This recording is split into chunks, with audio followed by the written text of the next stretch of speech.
السلام علیکم ورحمۃ اللہ وبرکاتہ۔ دعا ڈریم ایز اسٹوریز چینل میں خوش آمدید، جہاں آپ کو ملتی ہیں تاریخ اسلام کی وہ کہانیاں جو دل کو چھو جائیں، روح کو جگا دیں اور ضمیر کو ہلا دیں۔ حقیقی واقعات، ایمان افروز لمحات اور وہ سبق آموز جو زندگی بدل دیں، ایسی کہانیاں۔ اگر آپ بھی چاہتے ہیں حقائق کو جاننا تو ہمارے ساتھ جڑے رہیں۔ اگر آپ چینل پر نئے ہیں تو ہمارے چینل کو ضرور سبسکرائب کریں اور بیل آئیکن کے بٹن کو دبائیں تاکہ آنے والی ہر نئی ویڈیو آپ تک پہنچ سکے۔ اب میں آتا ہوں اصل کہانی کی طرف۔ ایک عام مصری کا کوڑا مارنا، ایک گورنر کے بیٹے کی پیٹھ پر۔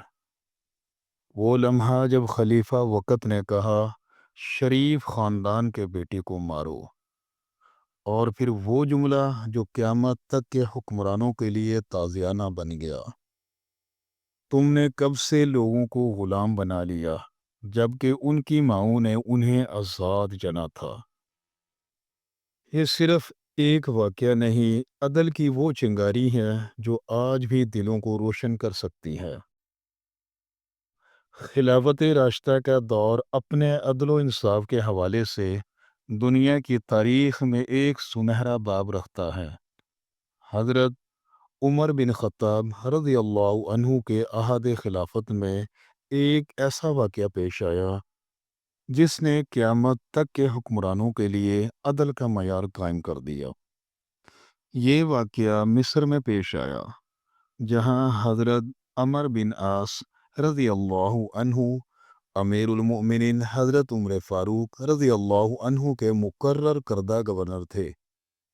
ایک دن مصر کا ایک عام سا شہری، ایک غریب سا آدمی جو کہ عربی نہیں تھا بلکہ غیر عربی تھا، مدینہ منورہ آیا۔ وہ مسجد نبوی میں پہنچا اور حضرت عمر فاروق رضی اللہ عنہ سے فریاد کی، اے امیر المؤمنین، میں ظلم سے آپ کی پناہ مانگتا ہوں۔ حضرت عمر فاروق رضی اللہ عنہ نے نہایت وقار اور اعتماد کے ساتھ فرمایا، تم نے ایسے شخص کی پناہ مانگی ہے جو تمہیں پناہ ضرور دے گا۔ پھر مصری نے سارا واقعہ سنایا۔ میں نے گورنر عمر بن عاص رضی اللہ عنہ کے بیٹے کے ساتھ دوڑ میں مقابلہ کیا اور دوڑ میں جیت گیا، لیکن وہ یہ ہار برداشت نہ کر سکا۔ اس نے مجھے غصے میں کوڑے مارنے شروع کر دیے اور کہا میں اشراف خاندان کا بیٹا ہوں۔ یہ بات سن کر حضرت عمر فاروق رضی اللہ عنہ کے چہرے پر غصہ چھا گیا۔ انہوں نے فوراً حضرت عمر بن عاص رضی اللہ عنہ کو خط لکھا، اپنے بیٹے کے ساتھ مدینہ منورہ آؤ۔ گورنر اور اس کا بیٹا مدینہ منورہ میں چند دنوں بعد پہنچ گئے۔ حضرت عمر رضی اللہ عنہ نے مسجد میں مجمع عام میں سب کو جمع کیا اور مصری سے فرمایا، یہ کوڑا لو اور اسے مارو جس نے تمہیں مارا ہے۔ مصری نے فوراً کوڑا اٹھایا اور گورنر کے بیٹے کو سب کے سامنے کوڑے مارنے شروع کر دیے۔ حضرت انس بن مالک رضی اللہ عنہ فرماتے ہیں، اللہ کی قسم، وہ خوب کوڑے مار رہا تھا، زور زور سے مار رہا تھا، یہاں تک کہ ہم صحابہ کرام رضوان اللہ علیہم اجمعین کو بھی اس پر ترس آنا شروع ہو گیا۔ حضرت عمر رضی اللہ عنہ نے مصری سے فرمایا، کوڑا عمر بن عاص کے سر پر بھی مارو، وہی حاکم ہے۔ مصری نے ادب سے کہا، اے امیر المؤمنین، میرے ساتھ زیادتی ان کے بیٹے نے کی ہے، میں نے قصاص لے لیا، ان کا کوئی قصور نہیں۔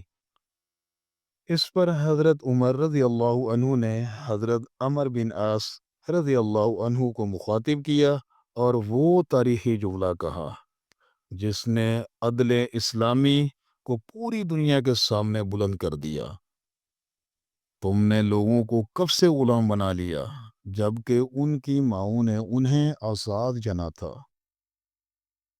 اے امیر المؤمنین، مجھے اس واقعے کی کوئی خبر نہیں تھی، نہ ہی میرے پاس کوئی شکایت آئی۔